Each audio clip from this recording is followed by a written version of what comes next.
आज आपल्याकडे काही अत्यंत महत्त्वपूर्ण ऐतिहासिक आणि अर्थशास्त्रीय नोंदी आहेत. या नोंदी भारताच्या आर्थिक इतिहासातील एका अत्यंत महत्त्वाच्या वळणावर प्रकाश टाकतात. ते वळण म्हणजे भारताची 6वी पंचवार्षिक योजना, जिचा कालावधी होता 1980 ते 1985. हा काळ खूप महत्वाचा होता. अगदी. आणि आजचं आपलं मिशन या स्रोतांमधील तारखा किंवा नावांची नुसती यादी वाचणे हे नाहीये. आपल्याला त्या यंत्रणेच्या आत जायचंय. नक्कीच. एका विकसनशील देशाने निव्वळ आर्थिक वाढीकडून थेट दारिद्र्य निर्मूलनाकडे आपला मोर्चा कसा वळवला आणि प्रचंड राजकीय आणि सामाजिक उलथापालथीतही आपले उद्दिष्ट कसे साध्य केले, हे आपल्याला आज उलगडायचं आहे. आणि हे उलगडताना आपल्याला त्यावेळच्या धोरणकर्त्यांच्या मानसिकतेची राहावं लागेल. त्यांनी जे निर्णय घेतले ते का घेतले हे समजून घेणं आजच्या धोरणांना समजून घेण्यासाठी अत्यंत आवश्यक आहे. ठीक आहे, तर आपण हे थोडं सविस्तर समजून घेऊया. कारण एखाद्या देशाची अर्थव्यवस्था चालवणे म्हणजे केवळ कागदावर आकडेमोड करणे नसते. सुरुवातीलाच मला या योजनेचा जो पाया रचला गेला त्याबद्दल बोलायचं आहे. 1980 साल उजाडले होते. केंद्रात सत्तापालट झाला होता आणि नोंदी सांगतात की काँग्रेस शासनाने सत्तेत येताच आधीची जी सरकती योजना होती ती रद्द केली आणि 1 एप्रिल 1980 पासून ही नवी 6वी पंचवार्षिक योजना लागू केली. हो, हा निर्णय खूप मोठा होता. आता इथेच थांबून मला एक गोष्ट विचारायची आहे. ही सरकती योजना म्हणजे नक्की काय प्रकार होता जो त्यांनी रद्द केला? हा एक महत्वाचा टप्पा आहे.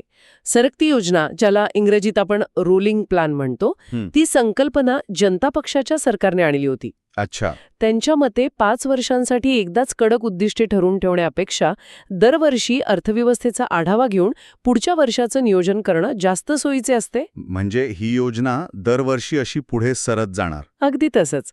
पण जेव्हा काँग्रेस सरकार पुन्हा सत्तेत आले तेव्हा त्यांचा या कल्पनेला विरोध होता. का बरं? त्यांना वाटलं की यामुळे एक प्रकारची अस्थिरता येते. देशाला एका निश्चित दीर्घकालीन लक्ष्याची गरज आहे, असं त्यांचं मत होतं. म्हणूनच त्यांनी ती पद्धत गुंडाळून ठेवली आणि पुन्हा 5 वर्षांसाठी एक ठोस योजना या जुन्या मॉडेलकडे वळण्याचा निर्णय घेतला. बरं. म्हणजे त्यांना एक प्रकारचा फोकस परत आणायचा होता. पण इथे नोंदींमध्ये एक अत्यंत जड आणि तांत्रिक शब्द आलाय. कोणता? या 6व्या योजनेसाठी ॲलन मान आणि अशोक रुद्र यांचे खुले सातत्य प्रतिमान म्हणजे ओपन कन्सिस्टन्सी मॉडेल वापरण्यात आले.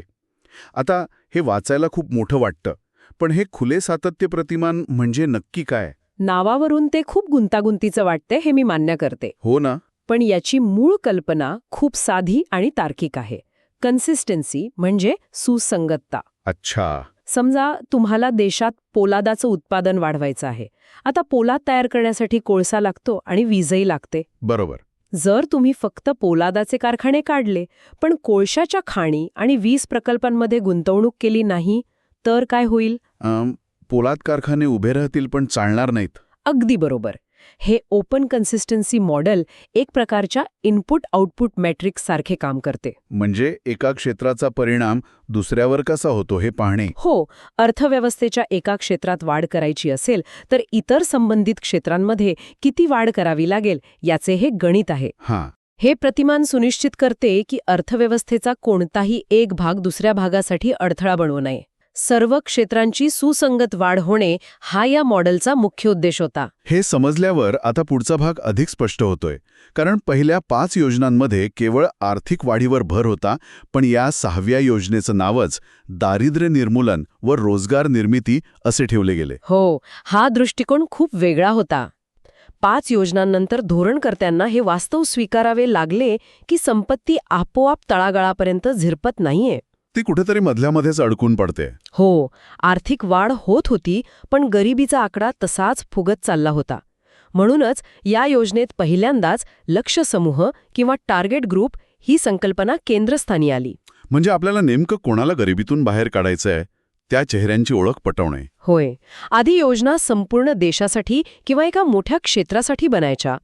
पण लक्ष्य समूह दृष्टिकोनामुळे सरकारने ठरवले की आपण थेट अल्पभूधारक शेतकरी, भूमिहीन मजूर आणि ग्रामीण भागातील महिला यांच्यावर लक्ष केंद्रित करू. अच्छा. म्हणजे हा तो लक्ष्य समूह होता. हो. त्यांच्यासाठी थेट कार्यक्रम राबवण्यास सुरुवात झाली.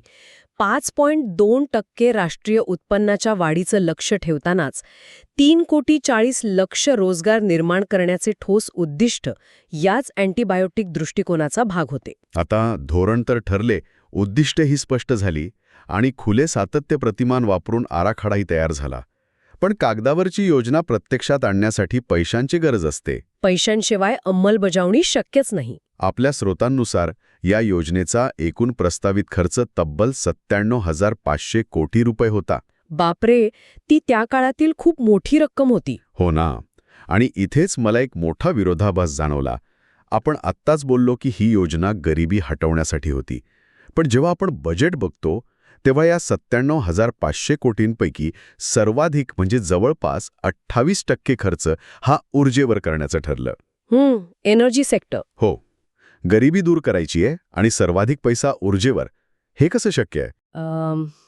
वरवर पाहता हा विरोधाभास वाटू शकतो. पण जर आपण पुन्हा त्या ओपन कन्सिस्टन्सी मॉडेलकडे गेलो तर याचं उत्तर मिळतं. कसं काय? नुसते पैसे वाटून शाश्वत रोजगार निर्माण होत नाही. तुम्हाला रोजगार निर्माण करण्यासाठी उद्योग लागतात, कारखाने सुरू करावे लागतात.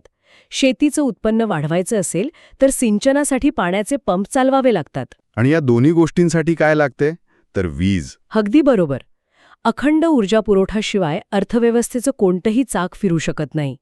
जर वीजच नसेल तर ग्रामीण भागात छोटे उद्योग कसे उभे राहतील? म्हणजे पायाभूत ऊर्जा क्षेत्र मजबूत करणे हा त्या 28% खर्चाचा मुख्य हेतू होता. हो, ज्यामुळे गरिबांसाठी रोजगाराच्या संधी निर्माण होऊ शकतील. म्हणजे मुळावर काम करणे. आता आपण त्या प्रत्यक्ष उपायांकडे येऊया. गरिबांच्या हातात पैसा किंवा काम कसं द्यायचं यासाठी त्यांनी जे कार्यक्रम सुरू केले त्यांची यादी नोंदींमध्ये दिली आहे. हो, अनेक कार्यक्रम होते. पण मला इथे तारखांची उजळणी करायची नाहीये. मला या कार्यक्रमांमागचा विचार समजून घ्यायचा आहे. त्यांनी IRDP, NREP आणि डवाकरा म्हणजे WCRA असे वेगवेगळे कार्यक्रम का आणले? गरिबांना नुसते पैसे का नाही वाटले? कारण गरिबीचे स्वरूप सगळीकडे एकसारखे नसते. धोरणकर्त्यांनी विचार केला की आपण एकाच प्रकारचा उपाय सर्वांवर लादू शकत नाही. म्हणजे प्रत्येकाची गरज वेगळी. होय. IRDP हा कार्यक्रम अशा लोकांसाठी होता ज्यांच्याकडे काहीतरी कौशल्य आहे किंवा जे स्वतःचा व्यवसाय करू शकतात. अच्छा. म्हणजे त्यांना म्हैस घेण्यासाठी किंवा शिवणयंत्र घेण्यासाठी बँक कर्ज आणि सबसिडी दिली जायची. याला मालमत्ता निर्मिती किंवा ॲसेट क्रिएशन म्हणतात. पण जर एखाद्याकडे ती म्हैस सांभाळण्याची किंवा व्यवसाय करण्याची कुवतच नसेल तर? बरोबर. आणि म्हणूनच NREP सारखा कार्यक्रम आणला गेला. National rural employment program. हो. ज्यांच्याकडे कोणतीही मालमत्ता नाही, ज्यांना फक्त शारीरिक श्रम करून पोट भरायचे आहे, त्यांच्यासाठी हा रोजगार हमी कार्यक्रम होता. यातून गावाची रस्ते बांधणी, तलाव खोदणे अशी कामे निघाली आणि लोकांना मजुरी मिळाली. आणि तो डवाकरा कार्यक्रम तो फक्त महिलांसाठी होता ना? हो, डवाखरा हा पूर्णपणे वेगळा विचार होता. अनेकदा असे लक्षात आले की कुटुंबातील पुरुषाच्या हातात पैसा गेला तर तो नेहमीच कुटुंबाच्या किंवा मुलांचा पोषणावर खर्च होतो असे नाही. दुर्दैवाने हे सत्य आहे. पण जर तोच पैसा महिलेच्या हातात गेला तर त्याचे व्यवस्थापन अधिक चांगले होते. म्हणूनच महिलांना आर्थिक प्रवाहात आणण्यासाठी विशेषत्वाने हा कार्यक्रम राबवला गेला. मला वाटतं या काळात बँकिंग क्षेत्रात जे बदल झाले ते या पाईपलाईन टाकण्याचं काम करत होते, होय ना? आणखी 6 बँकांचे राष्ट्रीयकरण करण्यात आले. याआधी राष्ट्रीयकरण झालं होतं ना? हो, याआधी 1969 मध्ये 14 बँकांचे राष्ट्रीयकरण झाले होते. पण तरीही खासगी बँका ग्रामीण भागात जायला तयार नव्हत्या, कारण तिथे त्यांना नफा दिसत नव्हता. साहजिक आहे. शासनाला या योजनांचा पैसा गावागावात पोहोचवण्यासाठी अशा बँका हव्या होत्या ज्या नफ्यापेक्षा सामाजिक जबाबदारीला प्राधान्य देतील. राष्ट्रीयकरणामुळे या बँकांचा ताबा सरकारकडे आला आणि बँकिंग व्यवस्था खऱ्या अर्थाने ग्रामीण भारताच्या दारात पोहोचली. आणि केवळ देशांतर्गतच नाही तर या काळात काही मोठ्या संस्थांचीही निर्मिती झाली. हो, तो काळ संस्थात्मक उभारणीचा होता. नोंदी पाहिल्या तर जानेवारी 1982 मध्ये आंतरराष्ट्रीय व्यापारासाठी एक्झिम बँक स्थापन झाली. आणि लगेचच जुलै 1982 मध्ये कृषी क्षेत्रासाठी नाबार्डची स्थापना झाली.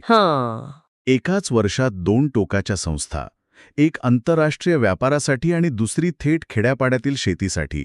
यामागे काय तर्क होता? इथेच त्या खुले सातत्य प्रतिमान ची झलक आपल्याला पुन्हा दिसते. अर्थव्यवस्थेचा समतोल राखणे. एका बाजूला तुम्हाला देशांतर्गत गरिबीशी लढायचे होते, ज्यासाठी नाबार्ड सारख्या शिखर संस्थेची गरज होती. बरोबर. रिझर्व्ह बँकेला सर्वच गोष्टींवर लक्ष ठेवणं कठीण जात होते. म्हणून कृषी आणि ग्रामीण विकासाच्या पतपुरवठ्यासाठी नाबार्ड ही स्वतंत्र अपेक्स बॉडी बनवली गेली. आणि एक्झिम बँक? त्याचवेळी देशाला आधुनिक तंत्रज्ञान आणि कच्चा माल आयात करण्यासाठी परकीय चलनाची गरज होती. निर्यात वाढवल्याशिवाय ते शक्य नव्हते. म्हणूनच एक्झिम बँक स्थापन झाली. म्हणजे देशाच्या मुळांना खतपाणी घालतानाच जागतिक व्यापाराच्या फांद्याही विस्तारणे गरजेचे होते. अगदी तसंच. आणि या सगळ्या संस्थात्मक पाठिंब्याचं एक मोठं फळ म्हणजे याच योजनेच्या काळात भारताला अन्नधान्याच्या बाबतीत स्वयंपूर्ण घोषित करण्यात आले. आता आपल्याला अन्नासाठी दुसऱ्या देशांपुढे हात पसरण्याची गरज उरली नव्हती. हे ऐकतानाच एक प्रकारचा अभिमान वाटतो. नक्कीच. हे केवळ आर्थिक यश नव्हते, तर एक राष्ट्र म्हणून ते एक मोठे मानसिक स्थैर्य देणारे यश होते. अन्न सुरक्षा ही कोणत्याही देशाच्या सार्वभौमत्वाचा मुख्य पाया असते. पण आपण आत्ताच्या संस्थात्मक उभारणीबद्दल, बँकांच्या विस्ताराबद्दल बोलत होतो. मला एक गोष्ट प्रकाशाने सांगावीशी वाटते की हे सगळं काही शांततेच्या काळात घडत नव्हतं. हो, तो काळ प्रचंड अस्थिर होता. एकीकडे आपण पाईपलाईन टाकत होतो, पण दुसरीकडे ज्या जमिनीवर त्या पाईपलाईन टाकायच्या आहेत ती जमीनच राजकीय आणि सामाजिक भूकंपांनी हादरत होती. 1980 ते 1985 हा काळ भारतीय लोकशाहीच्या दृष्टीने प्रचंड उलथापालथीचा होता. होय, हा ऐतिहासिक संदर्भ वगळून आपण या योजनेच्या अंमलबजावणीचं मूल्यमापन करूच शकत नाही. या काळात अर्थकारण आणि राजकारण अतिशय गुंतागुंतीच्या मार्गाने एकमेकांना छेदत होते. अगदी. नेतृत्वाच्या पातळीवरच मोठा बदल झाला. ऑक्टोबर 1984 पर्यंत इंदिरा गांधी या योजनेच्या अध्यक्ष होत्या. पण त्यांच्या दुःखद आणि अनपेक्षित मृत्यूनंतर अतिशय तरुण वयात राजीव गांधी अध्यक्ष बनले. एका रात्रीत देशाचं नेतृत्व बदललं. तो देशासाठी मोठा धक्का होता. पण त्याहीपेक्षा भयंकर होत्या त्या देशांतर्गत सुरक्षेच्या घटना. जून 1984 मध्ये ऑपरेशन ब्लू स्टार घडले. सुवर्ण मंदिरात मेजर जनरल कुलदीप सिंग ब्रार यांच्या नेतृत्वाखाली लष्करी कारवाई करावी लागली. देश धार्मिक आणि राजकीय तणावाच्या सर्वोच्च बिंदूवर होता. आणि ही शोकांतिका इथेच थांबली नाही. हो ना? याच 1984 वर्षाच्या शेवटी 2 आणि 3 डिसेंबरला भारताने आणि जगाने इतिहासातील सर्वात भयंकर औद्योगिक शोकांतिका अनुभवली. भोपाळ येथील युनियन कार्बाईडच्या कारखान्यातून मिथाईल आयसोसायनेट या अतिविषारी वायूची गळती झाली. हजारो निष्पाप लोकांचा त्यात गुदमरून जीव गेला. अरे बापरे, हा विचार करतानाच अंगावर काटा येतो. एकीकडे आपण गरिबीशी लढण्यासाठी, लोकांना जगण्याचं साधन देण्यासाठी योजना बनवत आहोत, उद्योग उभे करत आहोत, आणि दुसरीकडे त्याच उद्योगातून होणारी विषारी गळती हजारो लोकांचे जीव घेत आहे. ते अत्यंत क्लेशदायक होतं. अंतर्गत सुरक्षेचे आणि औद्योगिक सुरक्षेचे असे भयंकर धक्के देश पचवत होता. मला प्रश्न हा पडतो की जेव्हा रस्त्यांवर इतकी मोठी अस्थिरता असते, जेव्हा दिल्लीच्या राजकीय वर्तुळात इतकी उलथापालथ सुरू असते, तेव्हा अर्थव्यवस्थेचा गाडा हाकणे आणि 5.2% वाढीचं लक्ष साधणे हे कसं काय शक्य होतं? सगळं काही ठप्प का नाही झालं? इथेच आपल्याला भारताच्या प्रशासकीय सातत्याचे किंवा ॲडमिनिस्ट्रेटिव्ह रेझिलियन्सचे दर्शन घडते. म्हणजे नोकरशाहीची ताकद. होय, राजकारणात कितीही वादळे आली किंवा सरकारे बदलली तरी देशाचा गाळा हाकणारी जी नोकरशाही आणि संस्थात्मक यंत्रणा असते तिची एक स्वतःची गती असते. भोपाळसारखी दुर्घटना ही औद्योगिक सुरक्षेच्या धोरणांवरील एक मोठी चपराक नक्कीच होती, जिने अनेक नियमांची नव्याने मांडणी करायला भाग पाडले. पण त्याचवेळी रिझर्व्ह बँक, नाबार्ड, नियोजन आयोग आणि राज्यांचे प्रशासन यांचे काम थांबले नाही. रस्ते बांधण्याचे, बँका चालवण्याचे आणि रोजगाराचा निधी वाटण्याचे चक्र सुरूच राहिले. म्हणजे सिस्टम काम करत होती. अगदी. राजकीय अस्थिरतेचा अर्थव्यवस्थेवर परिणाम होतोच, पण या काळात संस्थांनी अर्थव्यवस्थेला पूर्णपणे कोलमडण्यापासून वाचवले. तर मग आपण अंतिम टप्प्याकडे येऊया. इतक्या सगळ्या महत्वाकांक्षी योजना, कोट्यावधी रुपयांची गुंतवणूक, नवीन संकल्पना, या सगळ्याला हादरवून सोडणारी राजकीय व सामाजिक संकटे, या सगळ्यानंतर जेव्हा 1985 मध्ये हिशेब मांडला गेला तेव्हा या 5 वर्षांच्या प्रयत्नांचे फळ काय मिळाले?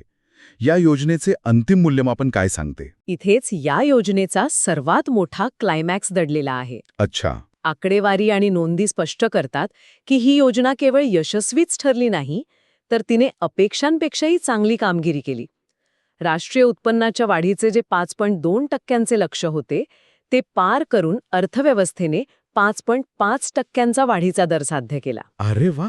काही ऐतिहासिक दस्तावेज तर तो 5.7% असल्याचेही नमूद करतात. सार्वजनिक खर्चही प्रस्तावित 97,500 कोटींवरून 1,09,292 कोटी रुपयांपर्यंत गेला.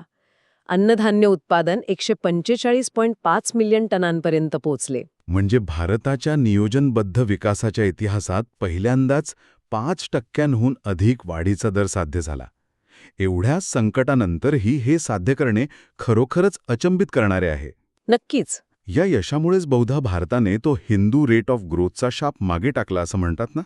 पण नोंदींमध्ये हा जो हिंदू रेट ऑफ ग्रोथ शब्द येतो त्याचा नक्की अर्थ काय? त्याचा धर्माशी काही संबंध आहे का? नाही. त्याचा धर्माशी कोणताही संबंध नाही. हा एक उपहासात्मक शब्द होता जो अर्थतज्ञ राज कृष्ण यांनी वापरला होता. अच्छा, म्हणजे तो टोमणा होता. हो. 1950 ते 1980 या 3 दशकांमध्ये भारतीय अर्थव्यवस्थेचा वाढीचा दर साधारण 3.5% इतकाच रेंगाळलेला असायचा. त्यापेक्षा जास्त तो वाढतच नव्हता. राजकृष्ण यांनी याला हिंदू रेट ऑफ ग्रोथ म्हटले, कारण भारतीय मानसिकतेत जशी एक प्रकारची नियतिवादाची भावना असते, म्हणजे जे चाललंय ते चाललंय. हो, त्यात फारसा बदल होणार नाही, तशीच एक प्रकारची साचलेपणाची भावना अर्थव्यवस्थेत आली होती. 6व्या पंचवार्षिक योजनेने 5.5% वाढ साध्य करून हा 3.5% मानसिक आणि आर्थिक अडथळा कायमचा मोडून काढला. हे एक प्रचंड मोठं मानसशास्त्रीय यश होते. हे समजून घेणं खूपच रंजक आहे. आजच्या या सखोल विश्लेषणात सहभागी झाल्याबद्दल आणि ही गुंतागुंत समजून घेतल्याबद्दल धन्यवाद. विचार करत रहा, प्रश्न विचारत रहा. पुन्हा भेटूया अशाच एका नव्या आणि रंजक विश्लेषणासह.